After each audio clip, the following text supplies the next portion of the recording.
ইমামতি করতে চাইলে কতটুকু জ্ঞান অর্জন করা দরকার? খুব সুন্দর একটা প্রশ্ন। আমরা অনেকে মনে করি ইমামতি শুধু ট্র্যাডিশনাল এবং টিপিক্যাল হুজুররা শুধু করবে। না ভাই, আপনি জেনারেল শিক্ষিত মানুষ, আপনি ইমামতি করতে পারেন। ইমামতির জন্য বেসিক যোগ্যতা কি লাগে? আপনি নামাজ পড়তে জানেন কিনা, বাস। আপনি যে নামাজ পড়ছেন ওইটাই একটু জোরে পড়বেন, ইমামতি হয়ে গেল। কথা বুঝেন নাই?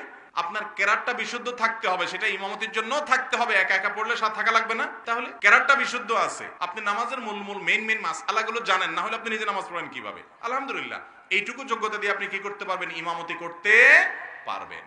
অনেক সময় দেখা যায় দুজন মানুষ, তিনজন মানুষ একা একা নামাজ পড়তেছে, তাদের মধ্যে কোনো হুজুর নাই। যেহেতু হুজুর নাই, এই জন্য তারা জামাতে নামাজ পড়ে না। না ভাই, এটা ভুল।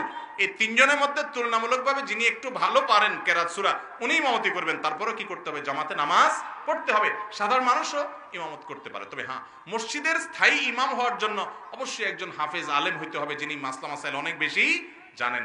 কিন্তু টেম্পোরারি এক ওয়াক্ত দুই ওয়াক্তের ইমামতির জন্য আপনি কোথাও যাচ্ছেন, কয়েকজন মিলে ঘরে একসাথে নামাজ পড়তেছেন, জামাতের সাথে নামাজ পড়বেন। কারণ জামাতে নামাজ পড়লে একা নামাজ পড়ার চাইতে 27 গুণ বেশি সওয়াব হয়।